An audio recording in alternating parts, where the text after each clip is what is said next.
नमस्कार, मी संदीप चव्हाण आणि आपण पाहताय सरकारनामा। महाराष्ट्रात शुक्रवारी म्हणजे काल रात्री एक खळबळजनक घटना घडली आणि यामुळं महाराष्ट्रात निवडणुकांच्या आधीच राजकारण पेटलं अशी परिस्थिती निर्माण झाली आहे। काल रात्री उल्हासनगर पोलीस ठाण्यातच भाजपच्या आमदारानं शिवसेना शिंदे गटाचे शहर प्रमुख यांच्यावर बेछूट गोळीबार केला आणि हा संपूर्ण थरार सीसीटीव्ही फुटेजमध्ये कॅप्चर झाला आणि आज तो अवघ्या महाराष्ट्रानं पाहिला। त्यामुळे आता महाराष्ट्रातलं राजकारण आणि महाराष्ट्रातली वाढती गुन्हेगारी नेमकी कोणत्या थराला गेली आहे, म्हणजे जे सत्ताधारी पक्षाचे आमदार आहेत ते थेट एका पोलीस स्टेशनमध्ये जाऊन एखाद्या व्यक्तीवर गोळीबार करू शकतात इथपर्यंत ती मजल जाऊन पोहोचलेली आहे। आणि हे असं सगळं घडत असताना अर्थात बाहेर लोक आहेत, पोलीस स्टेशनच्या प्रत्यक्षात जर आपण पाहिलं तर तिथल्या परिसरामध्ये लोक जमलेले आहेत आणि सगळ्यांसमोर पोलिसांच्या वरिष्ठ पोलीस निरीक्षकाच्या केबिनमध्ये ही घटना घडली आहे। त्यामुळं संपूर्ण महाराष्ट्र हादरून गेला। त्यामुळे आता सुरक्षित कोण आहे अशी परिस्थिती निर्माण झाली आहे आणि याच विषयावर चर्चा करण्यासाठी, विश्लेषणात्मक मुद्दे तुमच्यासमोर मांडण्यासाठी सरकारनामाच्या माध्यमातून बोलावं लागतंय हा विशेष कार्यक्रम आजपासून आम्ही तुमच्यासाठी आणतोय। अर्थात तुम्ही या कार्यक्रमात जोडलं जाण्यासाठी तुम्ही कमेंट व्यक्त करू शकता। महाराष्ट्रातल्या राजकारणाची दिशा आणि झालेली दुर्दशा या बाबतीत तुम्ही कमेंट करू शकता। आज महाराष्ट्रात कोण सुरक्षित आहे का अशी परिस्थिती निर्माण झाली, कायदा व सुव्यवस्थेचा प्रश्न निर्माण झालाय। ज्या पोलिसांकडून आपण संरक्षण मागायचं त्याच पोलीस केबिनमध्ये जर गोळीबार होत असेल तर महाराष्ट्रात कोण सुरक्षित आहे अशी परिस्थिती निर्माण झाली। त्यामुळे तुम्ही बिनधास्तपणे व्यक्त व्हायचंय, अतिशय योग्य आणि समर्पक शब्दात तुम्ही तुमचं नाव, गाव आणि तुमची कमेंट बॉक्समध्ये टाकत राहा। अर्थात मी तुमच्याशी संवाद साधणार आहे। तुमच्या आलेल्या कमेंटवर मी अर्थातच विश्लेषण करून त्याचं उत्तर देऊन संपूर्ण महाराष्ट्रातल्या लोकांपर्यंत बोलावं लागतंय। आता तरी बोलतं व्हा, बोलत राहा आणि व्यक्त व्हा ही भूमिका बोलावं लागतं। या कार्यक्रमाच्या माध्यमातून आपण सगळेजण पुढे घेऊन जाणार आहोत। अर्थात महाराष्ट्राच्या राजकारणामध्ये आज जे आपण दुर्दैव जे काय पाहतोय सगळं, जी काय लॉ अँड ऑर्डरची भूमिका असेल किंवा वाढती दहशत असेल, गुंडगिरी असेल आणि आता तर थेट नेत्यांकडूनच नेत्यांवर गोळीबार होतोय अशी परिस्थिती निर्माण झाली आहे। त्यामुळे मी आता थेट तुमच्याशी याच संदर्भामध्ये संवाद साधणार आहे। अर्थात कार्यक्रमाचं नावच आहे बोलावं लागतंय। आणि जी उल्हासनगरमध्ये घटना घडली, उल्हासनगरमध्ये थरार, भाजप आमदाराचा पोलीस ठाण्यातच गोळीबार। अर्थात नेमकं काय घडलं तर आपल्या सर्वांनाच माहिती आहे की आमदाराच्या गोळीबारात आणि तिकडे जर परिस्थिती पाहिली तर शहर प्रमुख रक्ताच्या थारोळ्यात। कालची शुक्रवारची जी घटना होती ती रात्रीची घटना आणि जेव्हा त्याचं सीसीटीव्ही फुटेज बाहेर पडलं किंवा त्याची माहिती लोकांपर्यंत पोहोचली तेव्हा संपूर्ण महाराष्ट्रात आज दिवसभरात या बातमीने अक्षरशः खळबळ माजवली। आमच्या सरकारनामाच्या रिपोर्टर भाग्यश्री प्रधान आचार्य यांनी थेट घटनास्थळी जाऊन त्याचं ग्राउंड रिपोर्टिंग केलेलं आहे आणि नेमकी काय भूमिका घडली हे मी पहिल्यांदा तुम्हाला ऐकवणार आहे आणि मग मात्र याच्यावर कोणाच्या कशा प्रतिक्रिया आल्यात या संदर्भामध्ये आपण चर्चा करणार आहोत। अर्थात भाग्यश्री प्रधान आचार्य आमच्या ठाण्याच्या रिपोर्टर आहेत सरकारनामाच्या, त्या ठिकाणी जेव्हा प्रत्यक्षात पोहोचल्या आणि त्यांनी पोलीस स्टेशनची जी भूमिका आहे ती आपल्याला काल रात्रीपासून तुम्ही सरकारनामावर सर्वात पहिली ब्रेकिंग सरकारनामाच्या माध्यमातून तुम्ही पाहिली होती। भाग्यश्री प्रधान यांनी जे सांगितलं होतं ते म्हणजे कल्याण पूर्वचे आमदार, कल्याण पूर्व विधानसभा मतदारसंघाचे आमदार, भाजपचे आमदार गणपत गायकवाड हे गेली 3 टर्म आमदार आहेत। 2009 ला अपक्ष म्हणून निवडून आले, 2014 ला अपक्ष म्हणून निवडून आले, 2019 ला भाजपच्या तिकिटावरती निवडून आले। त्या ठिकाणी तिसाई केबल नावाचा त्यांचा व्यवसाय पण आहे आणि ते बांधकाम विकासकांचे भागीदार देखील आहेत। अर्थात या माध्यमातून त्यांची त्या ठिकाणी वाटचाल सुरू होती आणि त्यांनी ज्यांच्यावर गोळीबार केलाय ते म्हणजे महेश गायकवाड। हे महेश गायकवाड कल्याण डोंबिवलीमधून 2019 ला अर्थात ते नगरसेवक होते, आता ते माजी नगरसेवक आहेत आणि आता शिवसेना शिंदे गटाचे ते शहर प्रमुख आहेत। या दोघांची जर कार्यालय पाहिली तर समोरासमोर आहेत, पण या दोघांमध्ये राजकीय वैमनस्य पूर्वीपासूनच आहे की काय अशी परिस्थिती आता कदाचित या माध्यमातून समोर आलेली आहे। त्याचं कारण असं की त्या ठिकाणी एकतर जे महेश गायकवाड आहेत ते एकनाथ शिंदे, श्रीकांत शिंदे म्हणजे मुख्यमंत्री एकनाथ शिंदे आणि खासदार श्रीकांत शिंदे यांचे निकटवर्तीय मानले जातात। त्यामुळे कदाचित त्यांना या ठिकाणी जर दावा केला त्यांनी कल्याण पूर्ववर तर त्यांना आमदारकीचं तिकीट गेलं, तर भाजप आणि शिवसेना युती आहे तर कदाचित मला डावललं जाऊ शकतं आणि त्यामुळे कुठे ना कुठेतरी ही एक राजकीय रायवरली आपण पाहू शकतो. आणि याच दरम्यान जी काही घटना घडली त्या घटनेच्या माध्यमातून हा पुढे जो त्याचं रूपांतर पर्यावसान गोळीबारात झालेला आहे त्याकडे मी येणार आहे. तर भाग्यश्री प्रधान यांनी जी माहिती दिली त्याप्रमाणे कल्याण पूर्वचे आमदार गणपत गायकवाड वरिष्ठ पोलीस निरीक्षक अनिल जगताप यांच्या केबिनमध्ये मागच्या दारानं घुसले. म्हणजे नेमकं झालं काय होतं तर त्या ठिकाणी द्वारली हे अंबरनाथ जवळ एक गाव आहे. या द्वारली गावामध्ये एक 5.25 एकर जागा आहे एकनाथ जाधव यांची. यांनी 1996 ही जागा प्रमोद रांका यांना विकली होती. अर्थात त्याचे थोडेफार पैसे मिळाले पण संपूर्ण रक्कम काय मिळाली नाही असं आता आमच्याकडे नुकतीच एक बाईट देखील आलेली आहे एकनाथ जाधव यांची. त्यांनी त्यामध्ये ती प्रतिक्रिया दिलेली आहे. आणि मग प्रमोद रांका आणि भाजपचे आमदार गणपत गायकवाड हे ते भागीदार झाले आणि आमचा सातबारा देखील फिरवला.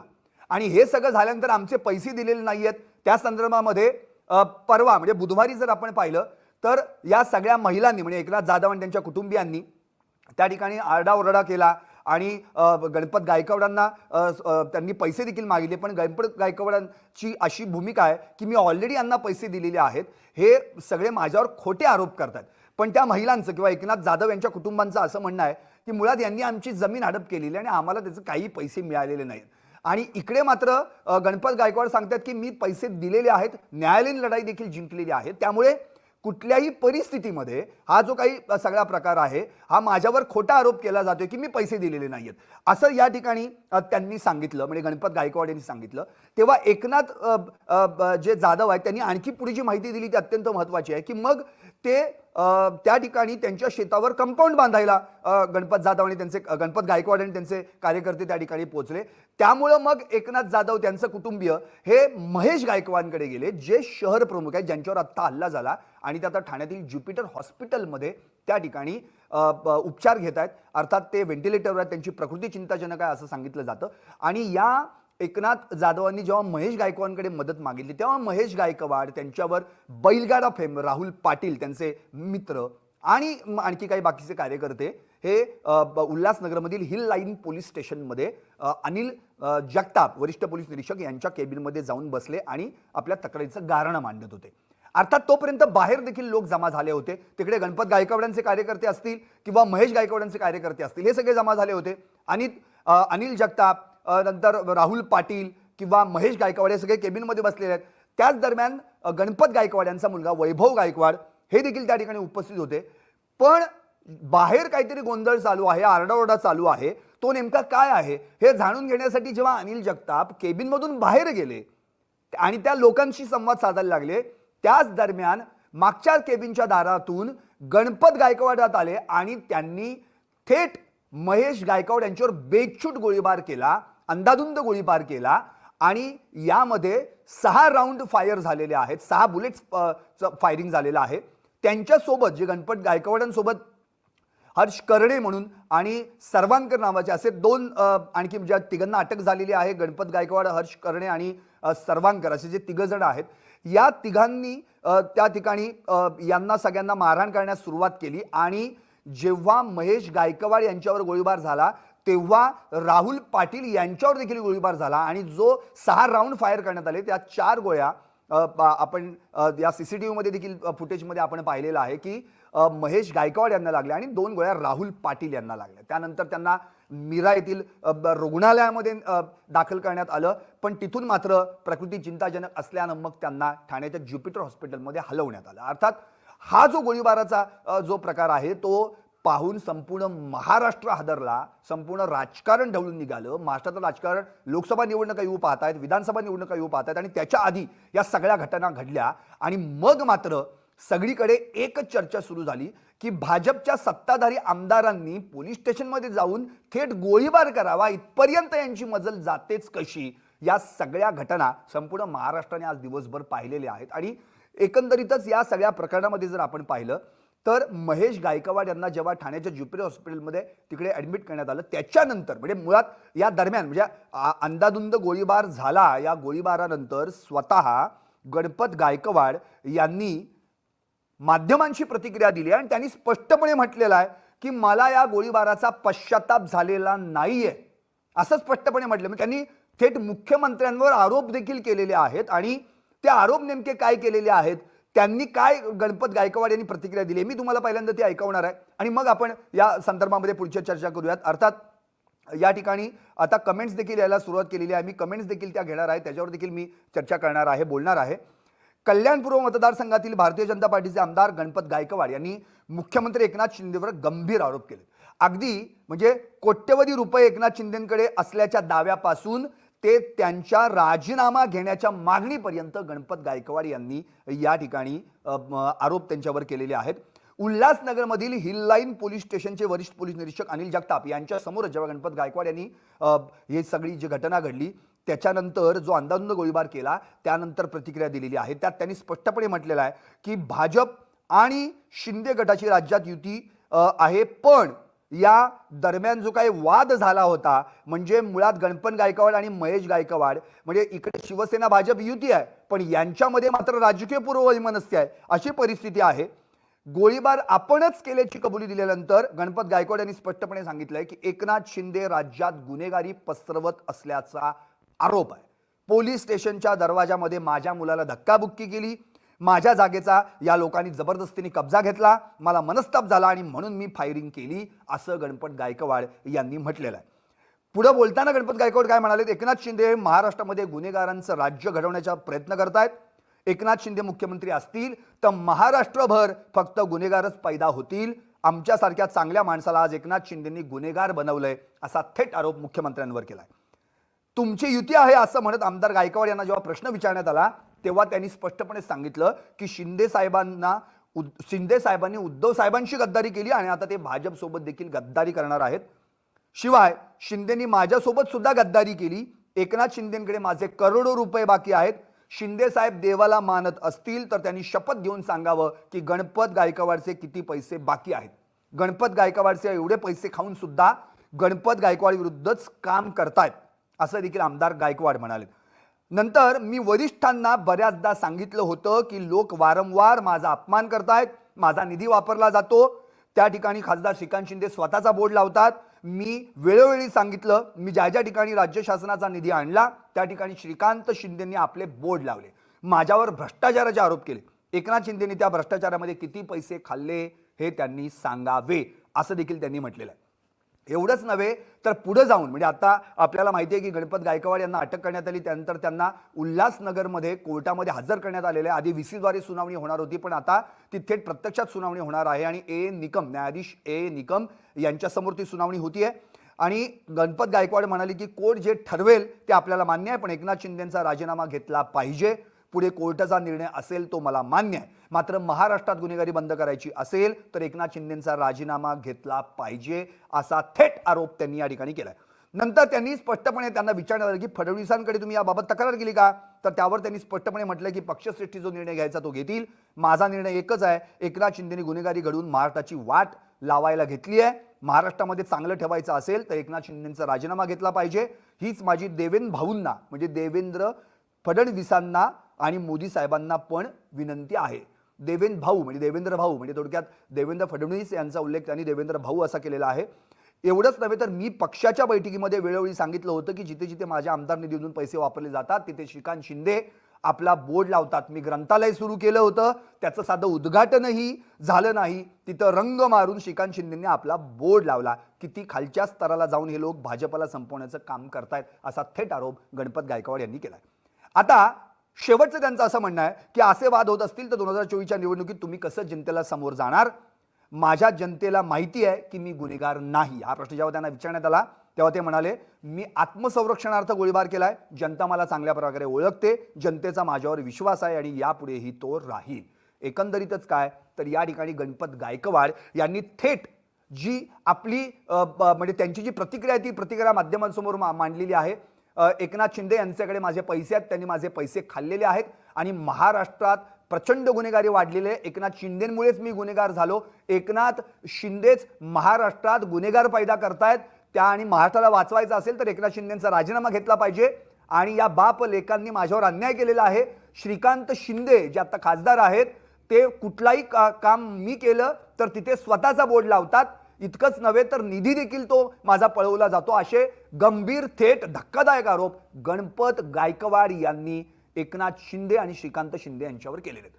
श्रीकांत शिंदे हे त्या ठिकाणचे खासदार आहेत, एकनाथ शिंदेचे सुपुत्र, आणि आज त्यांचा वाढदिवस आहे आणि आज त्यांची एक मुलाखत देखील होणार होती. अविश्रांत श्रीकांत आणि त्यांचे वाढदिवसाचे सगळे कार्यक्रम देखील होते, पण आता हे सगळे कार्यक्रम काही अपरिहार्य कारणामुळे रद्द करण्यात आलेले आहेत असं श्रीकांत शिंदे यांच्याकडून किंवा त्यांच्या समर्थकांकडून सांगण्यात येते. अर्थात एकनाथ शिंदे, श्रीकांत शिंदे यांनी ज्युपिटर रुग्णालयात जाऊन या ठिकाणी महेश गायकवाड आणि राहुल पाटील यांच्या प्रकृतीची विचारपूस केली, डॉक्टरांशी चर्चा केलेली आहे आणि त्या ठिकाणी श्रीकांत शिंदे यांनी स्पष्टपणे आपली भूमिका सांगितलेली आहे की असं घडलेलं आहे आणि या माध्यमातून हा जो सगळा जो प्रकार घडलेला आहे तर आम्ही यामुळे ज्युपिटर रुग्णालयामध्ये आलेलो आहोत आणि त्यांच्या प्रकृतीची चौकशी केलेली आहे.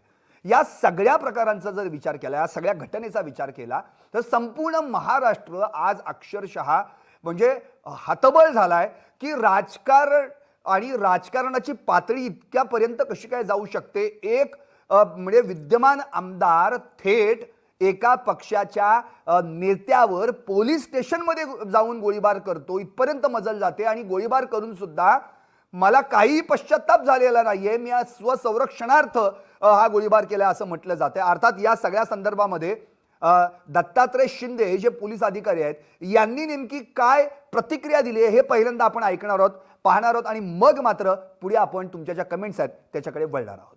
हिल्लाईन पोलीस स्टेशनला काल रात्री अत्यंत गंभीर घटना घडली.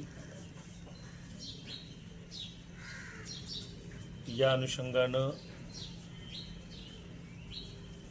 भारतीय दंडविधान कलम 307, 120 ब,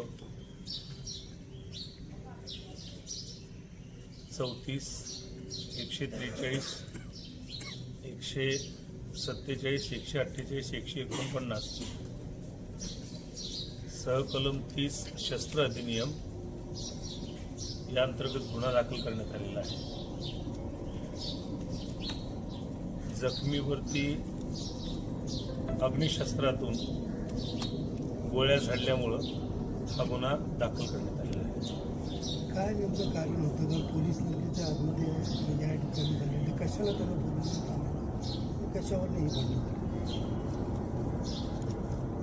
हे मूळ घटना ही द्वारली गावातील एक जमीन आहे. त्या जमिनीच्या अनुषंगाने असलेली वाद या बाबतीत आहे. ही जमीन ही एकनाथ जाधव या कुटुंबियांची आहे आणि हे मागासवर्गीय दलित बांधवांचं कुटुंबीय आहे. तर त्या जमिनीच्या अनुषंगानं जुनेच वाद आहेत. त्या वादाच्या अनुषंगानं ही घटना घडलेली आहे. सर याच्यामध्ये एकंदरीतच आता आपण दत्तात्रय शिंदे पोलीस अधिकारी यांची बाईट पाहिली, त्यांनी प्रतिक्रिया काय दिली हे देखील आपण ऐकलं आणि त्यांची कोणती कलमं आता गणपत गायकवाड आणि त्यांचे जे दोन त्यांच्यासोबत साथीदार ज्या तिघांना अटक झाली त्यांच्यावर कोणती कलमं लावण्यात आली हे देखील सांगितलं. त्यामध्ये 307 या कलमाचा देखील उल्लेख त्यांनी केला. अर्थात दत्तात्रय शिंदे यांनी नेमकं घटनास्थळी काय घडलं हे प्रत्यक्ष सांगितलेलं आहे आणि खरं म्हणजे जे केबिन आहे त्या केबिनमध्ये प्रत्यक्षात सीसीटीव्ही फुटेज पण आपल्याला दिसते, त्या ठिकाणी देखील तिथे मॉनिटर करण्यात येत होतं आणि जे दत्तात्रय शिंदे यांनी आता सांगितलेलं आहे की जे गणपत गायकवाड म्हणतात की मी स्वसंरक्षणार्थ हे सगळं केलेलं आहे, तर तसं काही नाहीये. हेतू पुरस्सर आणि अक्षरशः म्हणजे आधी ठरवून हा हल्ला केलेला आहे असं प्रथमदर्शनी दिसतंय. सर्कमस्टन्सेस एव्हिडन्सेस देखील तेच सांगतात असं दत्तात्रय शिंदे यांनी स्पष्टपणे म्हटलं. अर्थात इथे माझ्यासमोर काही कमेंट्स पण देखील येतात, त्या कमेंट्स मी 2-3 घेतो आणि नंतर महाराष्ट्रातल्या जे राजकारणी आहेत, नेते मंडळी आहेत, विविध पक्षातले नेते मंडळी आहेत, त्यांनी नेमक्या याच्यावर काय काय प्रतिक्रिया दिल्यात हे पण आपण या ठिकाणी ऐकणार आहोत, पाहणार आहोत. पण पहिल्यांदा मी 1-2 कमेंट्स घेतो आणि या कमेंट्स घेणं अतिशय महत्त्वाचं आहे. आता पहिलीच एक कमेंट जी मी तुमच्यासमोर आता या ठिकाणी स्क्रीनवर दिसते, प्रगती पाटील. प्रगतीताई नमस्कार, आपलं सरकारनामाच्या बोलावं लागतंय या कार्यक्रमात स्वागत. अर्थात आपण बोलावं लागतंय याला अगदी अनुषंगानं या ठिकाणी आपण आपली भूमिका मांडलेली आहे, कारण आता आपल्याला सगळ्यांना बोलतं व्हायला पाहिजे, बोलत राहा, बोलते व्हा, कारण की महाराष्ट्रात जे राजकारण घडतंय आणि इतक्या खालच्या पातळीवर जात आहे, आज कुणीही कुणाला मारतंय आणि कुठेही मारतंय. म्हणजे पोलीस स्टेशन जिथे न्याय मिळायला पाहिजे त्याच ठिकाणी जाऊन एक आमदार धडाधड एखाद्या नेत्यावर गोळा घालतो, तर सर्वसामान्य माणसाचं काय होऊ शकतं. प्रगती पाटील यांची प्रतिक्रिया मी ऐकवतोय. अरे देवा, हे काय सुरू आहे? आपला महाराष्ट्र हा शिवबाचा, शिवबानं हेच शिकवलं आहे तुम्हाला मूर्ख लोक सगळे, अशी त्यांनी प्रतिक्रिया या ठिकाणी अगदी कडक शब्दात त्यांनी मांडलेली आहे. आणि हे खरं आहे. म्हणजे खरं तर या प्रगती ताईंचं कौतुक केलं पाहिजे की त्यांनी थेट आपली भूमिका, आपली रोकटोक, की मला बोलायचंय, मला सरकार नामाच्या बोलावं लागते, कार्यक्रमाच्या माध्यमातून बोलतं व्हायचंय, त्यांनी स्पष्ट केलं. संपूर्ण महाराष्ट्राला खरं तर माझी विनंती आहे की आपली परखड भूमिका, रोकटोक भूमिका अगदी योग्य आणि समर्पक शब्दामध्ये या ठिकाणी मांडा. मी जास्तीत जास्त कमेंट्स लोकांपर्यंत पोहोचवण्याचा प्रयत्न करणार आहे. आणि महाराष्ट्राला नेमकं आता काय वाटतंय, महाराष्ट्राच्या जनतेला काय म्हणायचंय, हे लोकांपर्यंत, हे राजकारणी लोकांपर्यंत पोहोचलं पाहिजे. ते अत्यंत महत्त्वाचं आहे की खरंच ना छत्रपती शिवरायांचा हा महाराष्ट्र आणि छत्रपती शिवरायांच्या महाराष्ट्रामध्ये म्हणजे कुणाच्या केसाला सुद्धा धक्का लागू नये अशी भूमिका घेणारे छत्रपती शिवाजी महाराज, भाजीच्या देठाला सुद्धा कुणी हात लावू नका असे म्हणणारे छत्रपती शिवाजी महाराज आज या ठिकाणी ज्या पोलिसांकडे आपण तक्रार दाखल करायला जातो, न्याय मागायला जातो, संरक्षण मागायला जातो, आज त्याच पोलीस ठाण्यामध्ये गोळीबार झालेला आहे. आणि त्यानंतरची भूमिका आपण पाहिजे की गोळीबार झाल्यानंतर सुद्धा की मला कोणताच पश्चाताप नाहीये, मी आज स्वसंरक्षणार्थ गोळीबार केला असं गोळीबार करणाऱ्यांनी सुद्धा थेट म्हणावं. इथपर्यंत जरी सगळी मजल गेली असेल तर नेमकं महाराष्ट्रात काय चाललंय आणि कायदा व सुव्यवस्था आहे का नाही म्हणजे प्रश्नच पडलेला आहे. की आज परिस्थिती अशी आहे बघा ना, तुम्ही पुण्यात पण काही दिवसांपूर्वी प्रकरण घडलं होतं, आपण सगळ्यांनीच पाहिलेलं आहे. आणखी म्हणजे ठिकठिकाणी पहा, महाराष्ट्रात बऱ्याच ठिकाणी कुठे ना कुठेतरी कुठे दरोडे पडतायत, कुठे गोळीबार होतोय, कुठे आणखी दिवसा ढवळ्या अक्षरशः चोऱ्या माऱ्या होत आहेत. इव्हन पुण्यामध्ये तर मध्ये सक्रिय म्हणजे कोयता गँग सक्रिय झाली होती, इतकी भयानक परिस्थिती आहे. आणि अशा परिस्थितीमध्ये ही जी भूमिका प्रगतीताईंनी घेतलेली ती निश्चित खरं म्हणजे वाखाणण्याजोगी आहे की महाराष्ट्रात नेमकं काय चाललंय. छत्रपती शिवाजी महाराजांचा हा महाराष्ट्र आणि या महाराष्ट्रात आज हे राजकारणीच मंडळी एकमेकांवर हल्ले करतायत थेट, ते पण पोलिसांसमोर बिनदिक्कतपणे. तर नेमकं महाराष्ट्रात काय चाललंय हा प्रश्न या ठिकाणी उपस्थित होतोय. नंतर आणखी एक मी प्रतिक्रिया घेतो आणि मग नंतर मी राजकीय व्यक्ती याच्यावर काय व्यक्त झाल्यात त्या संदर्भामध्ये बोलणार आहे. विश्वास पाटील यांची एक प्रतिक्रिया आहे, भाजपला देशातून हाकलून द्या. विश्वासजी, बोलावं लागतं या कार्यक्रमात, आपण थेट सहभागी झाला त्याबद्दल खरं म्हणजे आपले आभार. तुम्ही जी आता भूमिका घेतली आहे की भाजपला देशातून हाकलून द्या, मुळात तो आमदार जो आहे म्हणजे गणपत गायकवाड जे आहेत ते भाजपचे आमदार आहेत आणि अर्थात इथपर्यंत मजल जाऊ शकते. म्हणजे मुळातच आपण पाहतोय की एक तर त्या जमिनीचा वाद आहे, शिवाय महेश गायकवाड यांची त्यांच्याशी राजकीय पूर्ववैमनस्य आहे, प्रथमदर्शनी दिसतंय. आणि अशा वेळी तुम्ही थेट गोळीबार करता, म्हणजे तुमच्या हातात सत्ता आहे, तुम्ही सत्ताधारी आमदार आहात म्हणून थेट कुठेही जाऊन काही करू शकता का हा प्रश्न पहिला. खरं तर भाजपच्या वरिष्ठ नेत्यांनी, भाजपच्या जी कोर कमिटी आहे या सगळ्यांनी आता खरं म्हणजे एक चॅलेंज घेतलं पाहिजे की आता आपण सत्तेत आहोत पण आपलेच आमदार जर अशी भूमिका घेत असतील, दिवसाढवळ्या लोकांवर थेट गोळीबार करत असतील तर काय होऊ शकतं आणि उद्या जनतेने तुम्हाला कोणत्या माध्यमातून निवडून द्यायचं आणि तुम्ही जनतेच्या पुढे येऊन कोणत्या माध्यमातून मतं मांडणार आहात हा प्रश्न खरं तर भाजपला पडला पाहिजे. आणि भाजपच्या सगळ्या वरिष्ठ नेत्यांनी खरं म्हणजे देवेंद्र फडणवीस यांची प्रतिक्रिया मी तुम्हाला ऐकवणारच आहे. त्यांनी स्पष्टपणे म्हटलेलं की मी उच्चस्तरीय आदेश दिलेले आहेत, वरिष्ठ पातळीवर याची चर्चा होणार आहे आणि तो कोणत्याही पक्षाचा असो त्याच्यावर कठोर कारवाई केल्याशिवाय राहणार नाही. त्यामुळे आता बघूयात नेमकी भूमिका काय घेतली जाते. मी अर्थात आता कमेंट्स थोड्याशा बाजूला ठेवून त्या तुम्हाला सगळ्या राजकीय नेत्यांच्या पहिल्यांदा प्रतिक्रिया ऐकवणार आहे. बघूयात की पहिल्यांदा आपल्या महाराष्ट्रामध्ये जेव्हा ही घटना घडली, खळबळजनक घटना घडली, तेव्हा त्याच्यानंतर कोण कोण व्यक्त झालंय. म्हणजे विजय वडेट्टीवार असतील, विरोधी पक्षनेते असतील, संजय राऊत शिवसेनेचे नेते आहेत, किंवा सुप्रिया सुळे खासदार राष्ट्रवादी, अजित पवार आहेत उपमुख्यमंत्री महाराष्ट्राचे, शिवाय गृहमंत्री आणि उपमुख्यमंत्री देवेंद्र फडणवीस, या सगळ्यांच्या प्रतिक्रिया मी तुम्हाला ऐकवणार आहे. अर्थात पाहूयात या सगळ्या नेत्यांनी काय म्हटलंय. जनतेने कोणाकडे बघायचं. खरं म्हणजे त्यावेळेस म्हणत होते कुठे नेऊन ठेवला महाराष्ट्र माझा, आता तीच वेळ आली कुठे खड्ड्यात घातला महाराष्ट्र माझा, अशी परिस्थिती राज्यामध्ये आलेली आहे.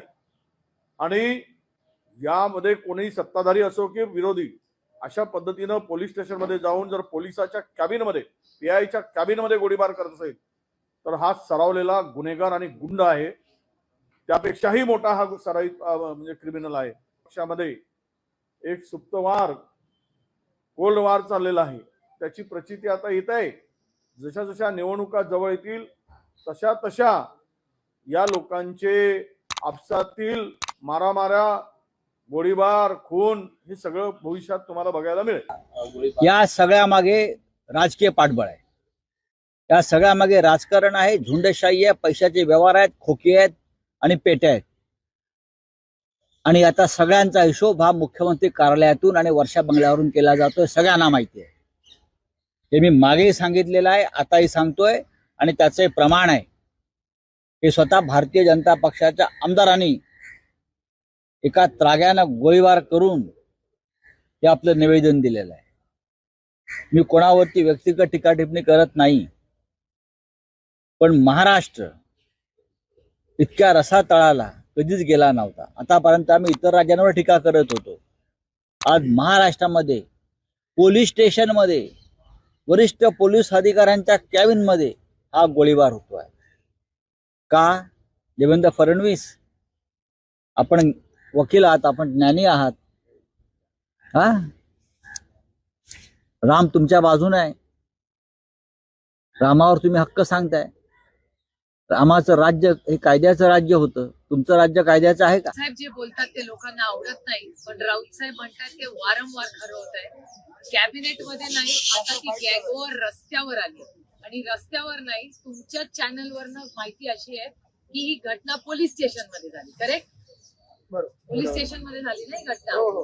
तर पोलिसाच्या डोळ्यासमोर असा जर गोळीबार होत असेल तर या राज्याच्या गृहमंत्र्यांनी राजीनामा दिला पाहिजे की, आणि माझी माननीय मुख्यमंत्र्यांना विनंती आहे की चाललंय तरी काय, गुंडा राज आहे, हे महाराष्ट्र आहे, हे छत्रपतींचा महाराष्ट्र आहे, शाहू फुले आंबेडकरांचा महाराष्ट्र आहे. आणि अशा सुसंस्कृत महाराष्ट्रामध्ये गँगवर चालले असतील आणि त्या पोलीस स्टेशन मध्ये सत्तेमधले असलेले आमदार करत असतील तर ह्याच्यावर स्ट्रॉंग ऍक्शन झाली पाहिजे. मी हा मुद्दा इथे नाही, मी दिल्ली दरबारी सोमवारी मी पार्लमेंटमध्ये हा मुद्दा उचलणार आहे.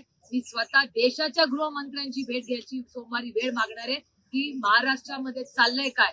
जर एक सत्तेत असलेला आमदार एका सहकारी, कोणीही तो सहकारी असू दे, पण दुसऱ्या माणसावर जर पोलीस मध्ये गोळीबार करत असेल तर सर्वसामान्य मायबाप जनतेने कुणावर विश्वास ठेवायचा, याचा मी जाहीर निषेध करते. आणि राज्याच्या गृहमंत्र्यांनी राजीनामा दिला पाहिजे आणि याची इन्क्वायरी झाली पाहिजे. हे झालंच कसं, आणि ज्यांनी कोणी हे केलं असेल त्याला शिक्षा झाली पाहिजे. कुणाच्या बद्दल कुणाची माझी तक्रार असेल तर मी पोलीस स्टेशनला तक्रार केली पाहिजे, रितसर जाऊन त्या ठिकाणी केली पाहिजे. कारण पोलीस स्टेशनच्याच आवारामध्ये हे सगळं घडलेलं आहे असं प्राथमिक माहिती. पण आज देवेंद्रजींशी आणि बाकीच्यांशी बोलून नक्की काय झालंय, एवढ्या टोकाचे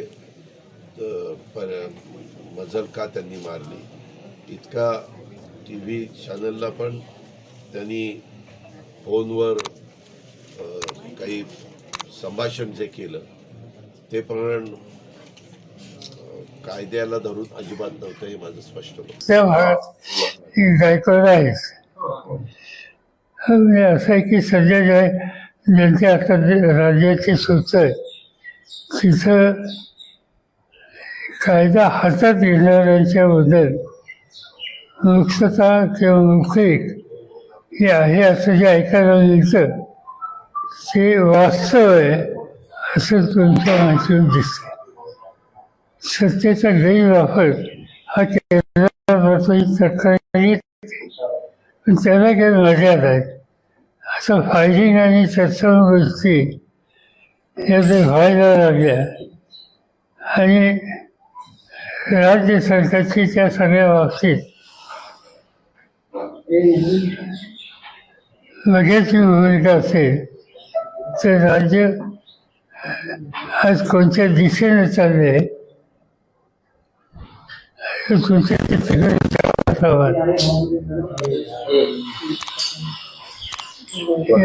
याचंही उदाहरण आहे. आणि अक्षरशः हे अशा गोष्टी घडतात ह्या महाराष्ट्राच्या जनतेच्या दृष्टीने चिंताजनक आहे. कायद्यासमोर सगळे समान आहेत, कोण कुठल्या पक्षाचा आहे याचा विचार न करता त्या ठिकाणी कायदेशीरच कारवाई केली जाईल. अशी कुठली घटना घडली की पोलीस स्टेशनमध्ये गोळीबार झाला याचंही सत्य आपल्याला त्या ठिकाणी काढावं लागेल. म्हणून मी या संदर्भात वरिष्ठ स्तरावरनं चौकशीचे आदेश डीजींना दिलेले आहेत आणि या संदर्भात अत्यंत कडक कारवाई ही केली जाईल. सर या संदर्भात सुप्रिया सुळे असं म्हणाले वरिष्ठ स्तरावर करणार.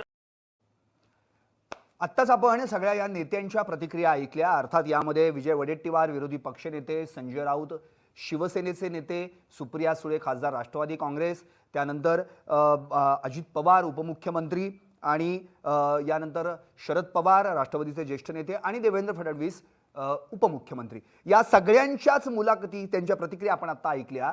अर्थात प्रत्येकाने यामध्ये जो काही मुद्दा मांडलेला आहे तो मुद्दा आता तुम्ही प्रत्यक्षात समोर आले. मी फक्त वन लाईन चर्चा करणार आणि लगेच सगळ्या कमेंट्सकडे मी आता वळणार आहे. कुठे खड्ड्यात घातलाय महाराष्ट्र माझा, असं थेट विरोधी पक्षनेते विजय वडेट्टीवार यांनी म्हटलेलं आहे. कारण की आधी कुठे नेऊन ठेवलाय महाराष्ट्र माझा हे स्लोगन्स घेऊन सगळे फिरत होते आणि आता परिस्थिती काय आहे महाराष्ट्राची. महाराष्ट्राच्या राजकारणात जर आता पाहिलं तर एकमेकांमध्ये इतकं वितुष्टाचं राजकारण झालं, इतकं विकोपाला गेलेलं आहे आणि त्याचंच हे कुठेतरी प्रतीक आणि आपल्याला सगळं पाहायला मिळतंय. नंतर या सगळ्या मागे राजकीय पाठबळ आहे, झुंडशाही आहे, असं थेट संजय राऊतांनी म्हटलेलं आहे, थेट आरोप केलेला आहे. कुठेतरी लागेबांधे आहेत, पैशांचा विषय, खोके आहेत, असं स्पष्टपणे संजय राऊतांनी म्हटलेलं आहे. त्यानंतर आणखी महत्त्वाचा मुद्दा म्हणजे जो मांडलेला आहे तो सुप्रियाताईंनी, पोलिसांच्या डोळ्यांसमोर जर प्रत्यक्ष एक आमदार थेट दुसऱ्या नेत्यावर गोळीबार करत असेल तर सर्वसामान्यांचं काय, उद्या हे लोक तुम्हाला मला सुद्धा गोळ्या घालतील, असं सुप्रिया सुळे यांनी म्हटलेलं आहे. आणि उद्या म्हणजे सोमवारी ते पार्लमेंटमध्ये जाणार आहेत आणि तिथे ते आवाज उठवतील. शिवाय केंद्रीय गृहमंत्री अमित शहा यांच्याशी देखील ते थेट याबाबत चर्चा करणार आहेत. अजित पवार यांनी तर अगदी रोखठोकच भूमिका मांडलेली आहे. त्यांनी स्पष्टपणे म्हटलेलं आहे की पोलीस ठाण्याच्या आवारातच जर हे सगळं घडत असेल तर अवघड आहे. आणि एवढं होऊन सुद्धा ही टोकाची मजल मारलेली असताना सुद्धा ते संभाषणावरून सांगतायत, संभाषण करून की हे जे काय आहे या आत्मसंरक्षणामुळे मी केलेलं आहे आणि मला या गोळीबाराचा पश्चाताप झालेला नाहीये, हे कायद्याला धरून नाहीये, असं अजित पवारांनी म्हटलेलं आहे. शरद पवार साहेबांनी स्पष्टपणे म्हटलेलं आहे की मुळातच राज्य सरकार फक्त आता बघ्याची भूमिका घेत आहे आणि आता राज्य कोणत्या दिशेने चाललेलं आहे, सत्तेचा दुरुपयोग आहे, बाकी काय नाही. आणि शेवटची प्रतिक्रिया होती देवेंद्र फडणवीस यांची. गृहमंत्री या नात्यानं त्यांनी सांगितलंय कोणत्याही पक्षातला कुणीही असो त्याच्यावर कारवाई केली जाणार आणि वरिष्ठ उच्च स्तरावर ही कारवाई केली जाणार आहे, असं फडणवीस यांनी म्हटलेलं. अर्थात या सगळ्या नेत्यांच्या प्रतिक्रिया आपण आता ऐकल्या. आता मी थेट पुन्हा एकदा बोलावं लागतं या माध्यमातून, संपूर्ण महाराष्ट्र या ठिकाणी जो व्यक्त होतोय, आपल्या कमेंट्स या ठिकाणी मांडतायत, त्यांच्याशी मी संवाद साधणार आहे आणि लोकांसमोर तुमच्या सगळ्या भूमिका थेट लोकांपर्यंत पोहोचवणार आहे. आता या ठिकाणी बऱ्याचशा कमेंट्स आलेल्या आहेत. आपण जर आता पाहिलं तर इथे अतिशय महत्त्वाच्या ज्या कमेंट्स आहेत त्या मी तुमच्यापर्यंत पोहोचवणार आहे, ज्या खरंच विचार करायला लावणाऱ्या आहेत. आणि त्या जर आता आपण पाहिल्या, इथं असं म्हटलेलं आहे की शिंदेंनी सुधारून बीजेपीतून बाहेर पडून उद्धव ठाकरे साहेबांना साथ द्यायला पाहिजे. जय लाडे यांनी ही भूमिका मांडलेली आहे. बोलावं लागतंय मध्ये आपण या ठिकाणी आपली कमेंट मांडलीत त्याबद्दल खरं म्हणजे आपले आभार. ॲक्च्युली मुळात शिंदेंनी सुधारून बीजेपीतून बाहेर पडून उद्धव ठाकरे साहेबांना साथ द्यायला पाहिजे असं तुम्ही म्हटलात, हे मान्य आहे. पण तुमची जी भूमिका आहे ती तुमची समर्थक म्हणून तुम्ही त्या संदर्भात बोलत असाल. पण महत्त्वाची मुद्दा असा की कोणत्याही पक्षातला कोणीही आमदार असो, खासदार असो, नेता असो, असा बेछूटपणे एखाद्या व्यक्तीवर पोलीस ठाण्यात जाऊन गोळीबार करू शकतो का? आणि जर तो करतोय म्हणजे ती मजल कुठपर्यंत गेलेली आहे, म्हणजे तुम्ही काही करा आम्हाला काही होणार नाही, एवढी यांच्यामध्ये हिंमत आली कुठे? हा मुजोरीपणा यांच्यात आला कुठून? ही मस्ती यांच्यात आली कुठून? ही सत्ताधाऱ्यांची मस्ती आहे का सत्तेची मस्ती आहे का आपल्याकडे असलेली पॉवरची मस्ती आहे? यासाठी आता जनतेने खरं म्हणजे याचं उत्तर द्यायला पाहिजे. जनतेने हे यांना प्रश्न विचारले पाहिजेत की तुम्ही थेट असं बिनधास्तपणे इतरांवर थेट गोळीबार करता आणि गोळीबार झाल्यानंतर परत मूळ मुद्दा असा की मला कोणताच पश्चाताप झालेला नाही ही भूमिका देखील घेता, न्यायालय जे काय कोर्ट ठरवेल ते मला मान्य आहे इथपर्यंत बोलता. आणि एवढं करून सुद्धा जनता मला ओळखते की मी काय आहे. म्हणजे मुळात हे सगळे जे काय आत्ता आपण पाहिलेला म्हणजे खरंच म्हणजे प्रत्येक पक्षाचा आपण विचार करायला पाहिजे. प्रत्येक पक्षाच्या वरिष्ठांनी आता मंथन केलं पाहिजे. आपल्या पक्षामध्ये नेमकं काय शिस्त आहे, आपल्या पक्षामध्ये शिस्त राहिली आहे का, आपल्या पक्षामध्ये जे आमदार खासदार म्हणून निवडून येतात ते जनतेप्रती कसे असले पाहिजेत, या सगळ्या भूमिका आपण लक्षात घ्यायला पाहिजेत. आणखी बऱ्याचशा कमेंट्स या ठिकाणी येतात, मी त्या कमेंट्स घेणार आहे.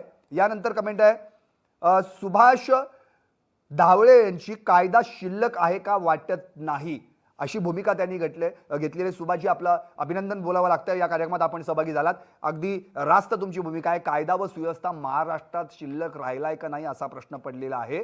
एकेकाळी आपण उत्तर प्रदेश, बिहार यांची नावं घ्यायचो, तिथल्या रक्तरंजित राजकारणाविषयी आपण चर्चा करायचो. पण आता मात्र अशी परिस्थिती आहे की आता महाराष्ट्रात देखील थेट उघडपणे गोळीबार होतोय, तोही पोलीस स्टेशनमध्ये, पोलिसांच्या डोळ्यांसमोर.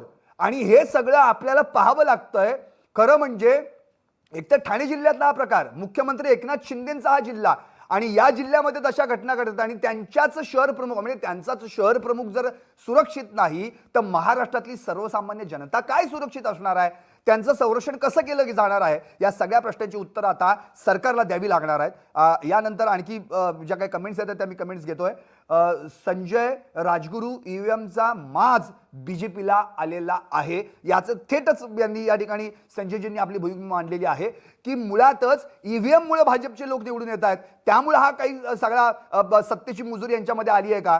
हे निवडून येत आहेत ते जनतेच्या जोरावर नव्हे तर ईव्हीएमच्या जोरावर येत आहेत. आपण काल देखील एक मुद्दा उपस्थित केला होता. मी पुढे आणखी काही दिवसांनी ईव्हीएम हा थेट विषय तुमच्या समोर आणणार आहे आणि त्या ईव्हीएमवर देखील आपण व्यक्त व्हायला हवं, त्याच्यावर आपण चर्चा करणार आहोत. अर्थात आत्ता जो महत्त्वाचा मुद्दा आहे त्या मुद्द्याबद्दल फक्त तुम्ही या ठिकाणी कमेंट्स करत चला. तो मुद्दा हाच महत्त्वाचा आहे की आत्ता जे महाराष्ट्राची जी दिशा आणि दशा झालेली आहे, या महाराष्ट्रात जे आता काही घडतंय, हे जे रक्तरंजित राजकारण सुरू आहे, या संदर्भामध्ये आपण चर्चा करणार आहोत. त्या संदर्भाच्या कमेंट्स असतील तर मी निश्चितपणे या स्क्रीनवर आणण्याचा प्रयत्न करणार आहे. बऱ्याचशा कमेंट्स या ठिकाणी आलेल्या आहेत, त्या कमेंट्समध्ये आपण या ठिकाणी आपण लक्ष देणार आहोत. खरं म्हणजे या ठिकाणी आणखी एक कमेंट आहे, विठ्ठल कोरटकर म्हणून, दोन्ही बाजूचे लोक सत्तेचा माज दाखवत आहेत. विठ्ठलजी नमस्कार, आपण बोलावं लागतं या कार्यक्रमात कमेंट्सद्वारे सहभागी झालेला आहात. अर्थात तुम्ही जी भूमिका मांडलेली आहे की दोन्ही बाजूचे लोक सत्तेचा माज दाखवत आहेत, मुळात सत्तेचा माज काय येतो हा प्रश्न पहिल्यांदा पडला पाहिजे. अरे कोण ताम्रपट घेऊन आलेलं नाहीये. आज हा पक्ष सत्तेवर असेल तर उद्या तो पक्ष सत्तेवर असेल, हे या सगळ्या राजकारणी लोकांना माहीत असताना सुद्धा आपल्या हातात सत्तेची चावी आहे, म्हणजे आपण काही करू शकतो का, हा जो प्रश्न आहे, हा या प्रश्नावर आपण खरं म्हणजे एम्फेसिस करायला पाहिजे, या प्रश्नावर आपण जोर द्यायला पाहिजे. कुणीही सत्तेत यावं तो जनतेचा सेवक असतो, जनतेसाठी असतो, जनता निवडून देते, जनता जनार्दनामुळे त्यांचा राजकीय प्रवास घडत असतो. पण हे सगळं बाजूला राहतं आणि मग मात्र सगळे जे उद्योग सुरू होतात, मग भ्रष्टाचार असेल, दमदाटी असेल, मनी मसल पॉवर, हा सगळा प्रवार घडतो. आणि या सगळ्या प्रवासानंतर महाराष्ट्रातलं राजकारण काय घडले आता आपण उघड डोळ्यांनी पाहतोय. आणखी यापुढे आपण एक कमेंट अतिशय सुरेख अशी कमेंट आलेली आहे, मी तुमच्यासमोर ती मांडतोय. नितीन कडुसकर यांनी कमेंट मांडलेली आहे, बिहारमध्ये आपलं स्वागत आहे. अतिशय बोलकी कमेंट आहे, बोलकी प्रतिक्रिया त्यांनी या ठिकाणी व्यक्त केलेली आहे. नितीनजी, खरं म्हणजे ही कमेंट वाचल्यानंतर म्हणजे मलाच दुर्दैव वाटतंय की आपल्या महाराष्ट्राची राजकारणाची पातळी इथपर्यंत खाली घसरली आहे का. याच्या आधी आपण बऱ्याचदा पाहिलेलं आहे की एकमेकांवर आरोप प्रत्यारोप होतात, एकमेकांवर उत्तर प्रत्युत्तर दिली जातात, हेवे दावे सगळे राजकारणात काढली जातात. आणि आता तर आपल्या सगळ्या बऱ्याचशा राजकारणाच्या जिभा देखील अक्षरशः निर्ढावलेल्या आहेत, सैल झालेल्या आहेत, घसरलेल्या आहेत. काहीही बरळतात, काहीही बोलतात, काय म्हणजे महिला आहे समोर का पुरुष आहे त्याचं भानही राखलं जात नाही, काहीही शब्द वापरतात. आपण मध्ये बऱ्याचशा घटना पाहिलेल्या आहेत. मंत्री पदावर असलेले नेते सुद्धा अक्षरशः गरळ ओकल्यासारखं बोलतात, वाटेल ते बोलतात आणि मग महाराष्ट्रात त्याची ब्रेकिंग न्यूज होते. तुम्ही म्हणता की सगळे प्रसार माध्यम ही ब्रेकिंग न्यूज दाखवत आहेत. अरे पण महाराष्ट्राचे राजकारणी ज्यांना आपण निवडून देतो ते नेमकं काय बोलतायत हे तुम्हाला कळलं पाहिजे. या माफ करा, यासाठी ती भूमिका तुमच्या समोर मांडली जाते. आणि मग याच्यातून आपल्याला हे कळत असतं की अरे या व्यक्तीनं आतापर्यंत हा सगळा राजकीय प्रवास असताना अशी भूमिका कशी काय घेतली, यांची जीभ एवढी सैल का झाली, त्याच्यावर आपल्याला विचार करायला हवा. राजकारणी आज एवढे निर्ढावलेले का आहेत, राजकारणी आज एवढे नको त्या पद्धतीनं का गरळ ओकतायत, नको त्या पद्धतीनं आपली जीभ का चालवतायत, याचा देखील विचार करायला पाहिजे. आणि त्या संदर्भामध्ये आपण चर्चा करणं अत्यंत गरजेचं आहे. त्यामुळे बिहारमध्ये आपलं स्वागत आहे ही कमेंट खरंच विचार करायला लावणारी आहे. खरं म्हणजे हा महाराष्ट्र आहे, छत्रपती शिवाजी महाराजांचा महाराष्ट्र आहे आणि त्याचा बिहार होता कामा नये, याची काळजी आपण सगळ्या महाराष्ट्रवासियांनी घ्यायला पाहिजे. पण सर्वात आधी ती घ्यायला पाहिजे जे कायदे बनवतात ना त्या सगळ्यांनी, त्या नेते मंडळींनी, या नेते मंडळींनी हा विचार करायला पाहिजे की आपण खरंच आपल्या महाराष्ट्राचा बिहार तर करत नाहीये ना, अशी परिस्थिती निर्माण झालेली आहे. आणखी बरेचसे कमेंट्स या ठिकाणी आहेत, मी त्या कमेंटचा या ठिकाणी विचार करणार आहे. आणि खरं म्हणजे या ठिकाणी बऱ्याचशा कमेंट्स आहेत ज्या कमेंट्सवर व्यक्त होता येईल.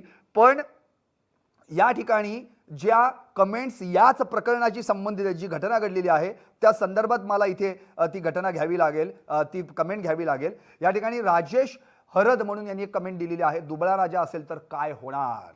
अर्थात हे कुणाला उद्देशून तुम्ही राजेशजी असं म्हटलेलं म्हणजे महाराष्ट्राचे मुख्यमंत्री आहेत का तिकडे केंद्रात बसलेले मोदी आहेत या संदर्भामध्ये, कारण की केवळ आणि केवळ फक्त आपलं राज्य आपली भूमिका या माध्यमातून पंतप्रधानांनी वागू नये. संपूर्ण देशाचे पंतप्रधान आपण आहात. महाराष्ट्रात काय चाललंय हे पहिल्यांदा बघा. महाराष्ट्रात तुम्ही आतापर्यंत इतके वेळा दौऱ्यावर आलेला आहात, पण महाराष्ट्रात नेमकं काय घडतंय याचा देखील विचार करा. तिकडे मणिपूरला देखील तुम्ही कधी गेला नव्हतात. आज महाराष्ट्राचा बिहार होतोय की काय, बिहारमध्ये आपलं स्वागत आहे अशा कमेंट्स महाराष्ट्रातल्या लोकांकडून यायला लागलेल्या आहेत. त्यामुळे कदाचित आता या ठिकाणी जे सत्तेत आहात, तुम्ही तर तुमचाच पक्ष सत्तेत आहे, तुम्ही हे ठरवायला हवं की महाराष्ट्रात या घटना काय घडतात आणि क्विक ॲक्शन याच्यावर घेणं अत्यंत गरजेचं आहे. यामध्ये आणखी बऱ्याचशा कमेंट ज्या त्या कमेंट्स मी तुमच्यापर्यंत पोहोचवतोय. आणखी एक कमेंट आहे, तानाजी ज्ञानेश्वर कडू म्हणून, गुंडगिरीचं सरकार असं या ठिकाणी यांनी म्हटलेलं आहे. तानाजी साहेब नमस्कार, आपलं बोलावं लागतं या कार्यक्रमामध्ये, आपण थेट आपली प्रतिक्रिया व्यक्त केलेली आहे. गुंडगिरीचं सरकार म्हणजे खरंच आत्ताची परिस्थिती अशी जर आता आपण पाहिली तर भर रस्त्यावर दिवसा ढवळ्या गोळीबार होताना आपण बघितलेलं आहे महाराष्ट्रात. पण आता पोलीस ठाण्यात देखील पोलिसांसमोरच जर एखादा आमदार, विद्यमान आमदार दुसऱ्या एका नेत्यावर गोळीबार करत असेल तर महाराष्ट्रात कायदा आणि सुव्यवस्था कुठपर्यंत जाऊन पोहोचली आहे, कुठल्या थराला जाऊन पोहोचली आहे याचा विचार निश्चितच करणं अत्यंत गरजेचं आहे. आणि खरं म्हणजे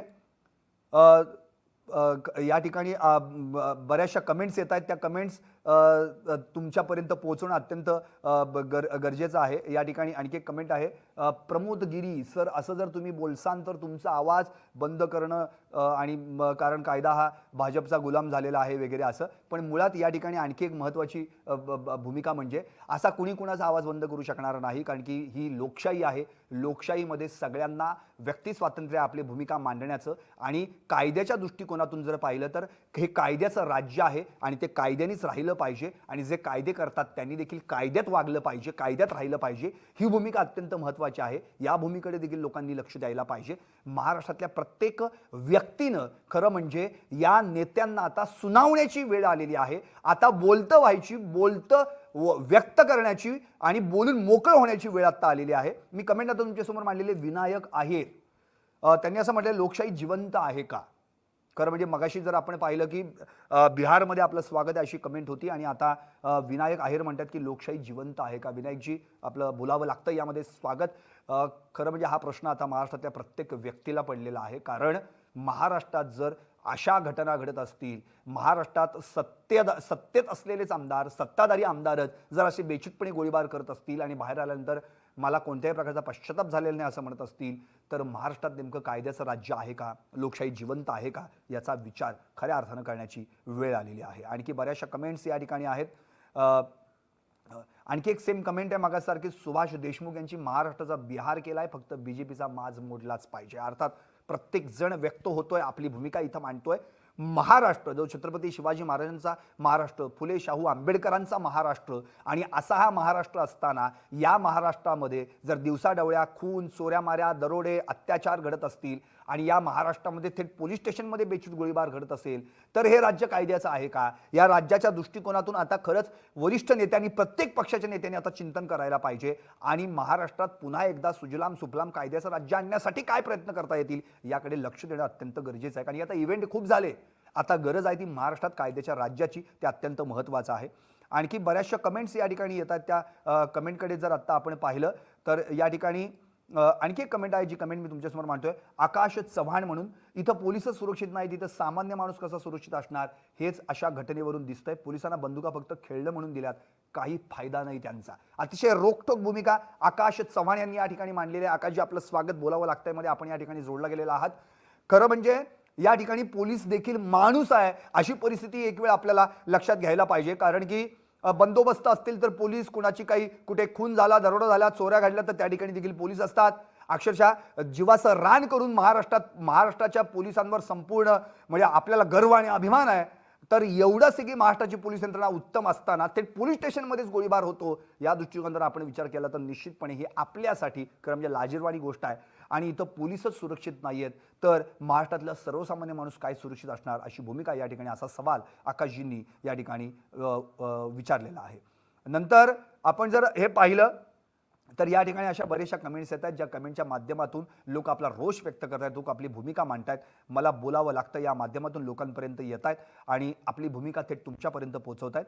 खरं म्हणजे या ठिकाणी जर कमेंट्स पाहिल्यात, ज्या कमेंट्समध्ये जर तुमच्यापर्यंत जर आपण पोचवायचा प्रयत्न केला, तर आणखी एक कमेंट आहे मंगेश पाटील यांची.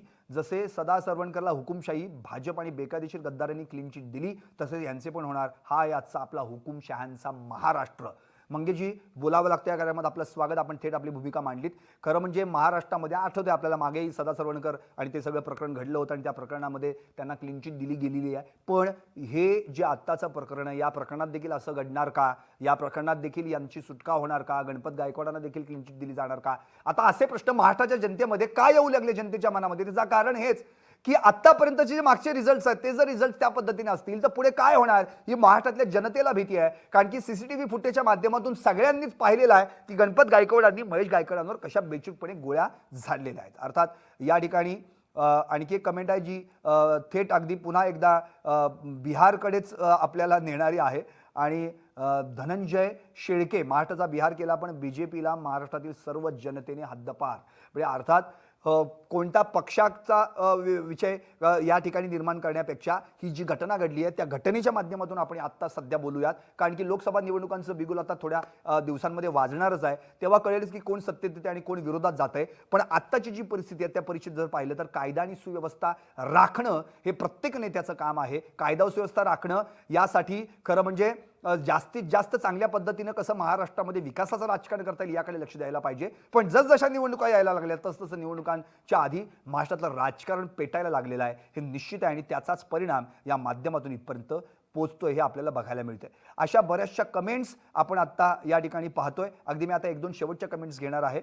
आपण जर इथे कमेंट्स पाहिल्या तर या कमेंट्समध्ये अशा काही भूमिका मांडलेल्या आहेत की खरं म्हणजे मी त्या तुमच्यापर्यंत पोहोचू शकत नाही. कारण की प्रत्येक जणाला व्यक्त व्हायचं आहे. लोकांच्या मनामध्ये रोष आहे. अरे जर अशी पोलीस ठाण्यामध्ये जर गोळीबार होत असेल तर आमच्यासारख्या सर्वसामान्य माणसांचं काय, अशीच भूमिका या ठिकाणी मांडली जाते.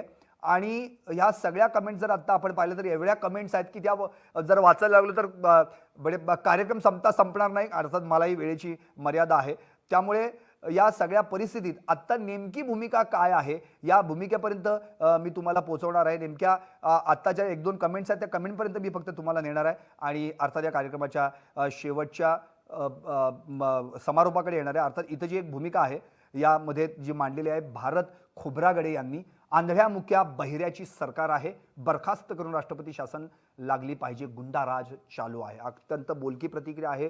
भारतजी खरं म्हणजे तुम्ही तुमच्या नावातच भारत आहे आणि देशात अखंडता राहावी, देशामध्ये कायदा व सुव्यवस्था निर्माण व्हावी, ती व्यवस्थित राहावी, सलोख्याचे संबंध राहावेत, असा खरं म्हणजे भाग या ठिकाणी निर्माण होणं अत्यंत गरजेचं असताना जर अशी गुंडगिरी आणि अशी थेट पोलीस ठाण्यामध्ये जाऊन जर गोळीबार करण्या इतपतची मुजरी वाढत असेल तर नेमकं महाराष्ट्रात काय चाललंय हा प्रश्न निश्चितपणे सगळ्यांनाच पडलेला आहे. आणि आता अगदी एक शेवटची फक्त एक कमेंट घेणार आहे आणि ती कमेंट झाल्यानंतर मी अर्थात या कार्यक्रमाच्या समारोपाकडे येणार आहे. अर्थात या ठिकाणी जर आत्ता आपण पाहिलं की एक कमेंट आहे, जी कमेंट मी तुमच्याकडेपर्यंत पोचतोय आणि ती कमेंट झाल्यानंतर आपण निश्चितपणे या कार्यक्रमाच्या समारोपाकडे जातोय.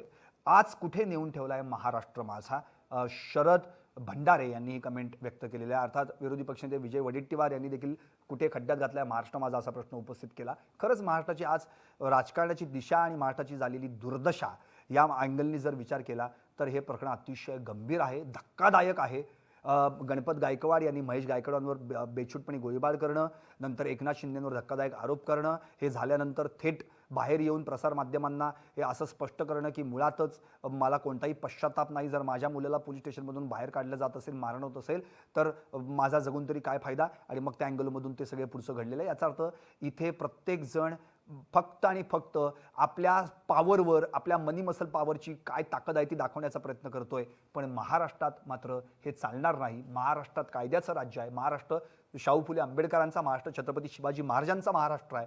आणि ह्या महाराष्ट्रामध्ये कायदा आणि सुव्यवस्थेला, लोकशाहीला, संविधानाला प्रथम प्राधान्य आहे.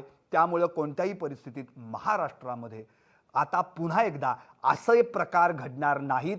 सत्तेत असलेल्यांना ही जी काही मुजोरी त्यांच्यामध्ये आता आपल्याला दिसून आलेली आहे ती मुजोरी पूर्णपणे कशी नष्ट होईल यासाठी सगळे पक्ष प्रयत्न करतील आणि महाराष्ट्रात पुन्हा एकदा कायद्याचं सुजलाम सुफलाम राज्य येईल अशीच अपेक्षा या बोलावं लागते कार्यक्रमाच्या माध्यमातून व्यक्त करायला हरकत नाही. अर्थात उद्या पुन्हा एकदा नवीन विषय आणि नवा आशय घेऊन मी तुमच्यासमोर येणार आहे. पण लक्षात ठेवा तुम्हाला कमेंट्समध्ये व्यक्त व्हायचं आणि हो या कमेंट चालू असताना नाव आणि गाव आणि तुमच्या कमेंट्स नक्की मांडत चला आणि सरकारनं आम्हाला सबस्क्राईब करायला विसरू नका. कारण की ज्यावेळी हा बोलावं लागतंय कार्यक्रम असेल त्याच्या अर्थातच तुमच्यापर्यंत त्याचं नोटिफिकेशन पोहोचलं जाईल आणि तुम्ही या कार्यक्रमामध्ये जास्तीत जास्त संख्येने सहभागी देखील होऊ शकता. पाहत रहा बोलावं लागतंय निर्भीड आणि सडेतोड सरकारनामा. राजकारणातील प्रत्येक अचूक बातमीचे सर्वात आधी अपडेट्स मिळवण्यासाठी सरकारनामाच्या सर्व सोशल मीडिया प्लॅटफॉर्मला लाईक, फॉलो आणि सबस्क्राईब करा. तसंच सर्व नोटिफिकेशनसाठी बेल आयकॉन प्रेस करायला विसरू नका.